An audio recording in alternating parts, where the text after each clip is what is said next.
Hi, this is Rab from American Football Prep UK. In today's video, we're going to be looking at the aftercare for a leather American football that has been used in the rain. This ball was used just yesterday for about a 2-hour practice. Most of that was in the rain.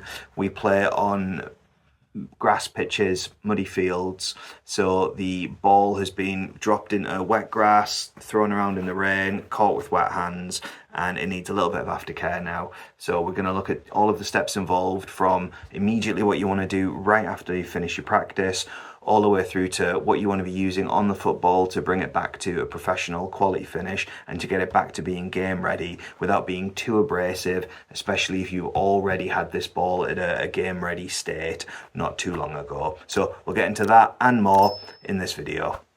So the first thing you want to do when you bring this ball in from a wet practice is to make sure that you dry it off.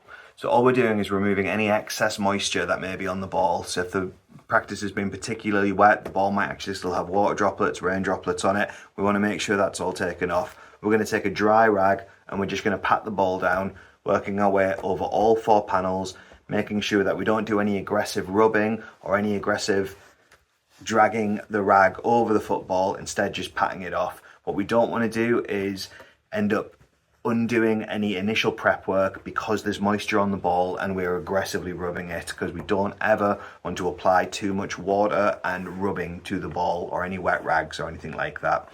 So a nice simple pat down to make sure the ball is dry and free of any excess moisture. Once we're confident that that's happened, we can even leave this in a cool, dry place just to let it sit for a little bit and make sure it fully dries out. The next step we're going to do is to clean the football.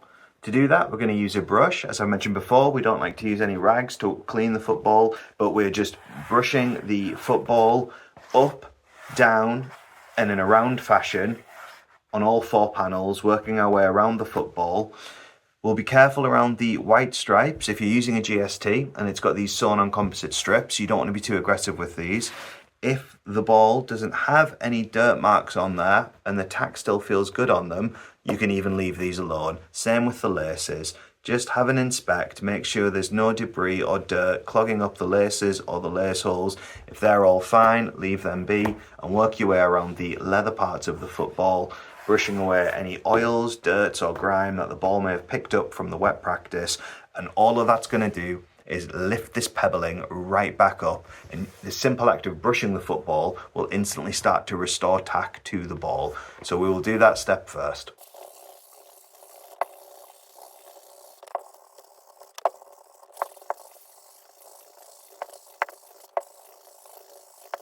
As I mentioned, the ball will already start to feel like it's got more tack. This one certainly does. So it's already started to undo some of the damage that the rainwater will have done by making the ball feel a bit more slick and a bit more slippy. The moisture does sort of break down the tack, so just brushing the ball really starts to bring back a lot of that tack, which is wonderful to see already. But the ball still feels a little bit slicker than I would like. If, however, at this point the ball feels like it's been restored to a great place, you definitely don't need to put tack back onto it. This ball really was in the rain for quite a while, so what we are actually going to do with this ball is now reapply a little bit of tack. I tend to use the tack bar when I'm going for a more aggressive prep. So if I know I've got a big game coming up or anything like that, I'll tend to go with the tack bar. For something like this, which feels a bit more like a bit of a weekly maintenance after a wet session, I'll use the spray instead. The reason being is I feel like the tack bar does take a bit more going through it and a bit more brushing in, which all of that can break down the pebbling. So it's not something you want to do overly frequently, whereas the tack spray feels like it gets into the football a little bit easier and requires a little bit less aggressive brushing. So I've recently just prepped this football for the weekend that's just gone and made it game ready. We've had it out a few days later in a wet practice, so I'm not looking to fully re-tack bar it.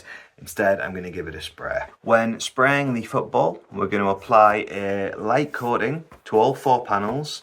With this part, we can actually spray over these white parts if we want to. It's a bit hard to avoid them, but it definitely doesn't do any damage.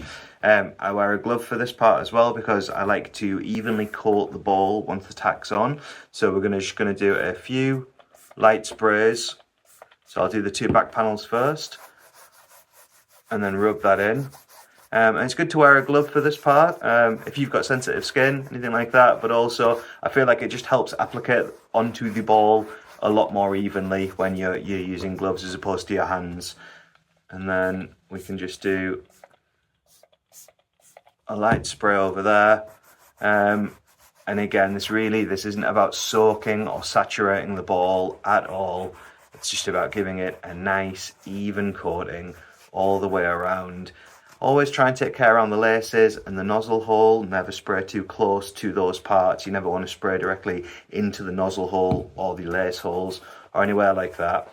Once you're confident that you've got a nice coating on that football, and it's just a light coating, we can let this sit for about 30 seconds. And then we will come back to the football and we will brush it. So when we come to brush the football again, we're going to take our Wilson brush and we're going to brush this for about 10 to 30 seconds per panel. And then we should start to feel the tack really come out as we're working our way around the football and manoeuvring the football and brushing it. And we're going to remember to go up, down and in circular motions.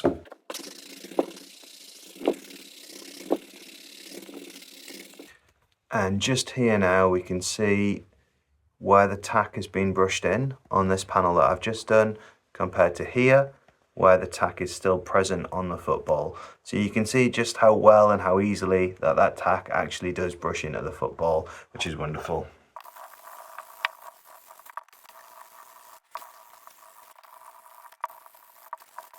With that step finished, the ball is now ready to be played with. We have dried it, cleaned it and re-tacked it.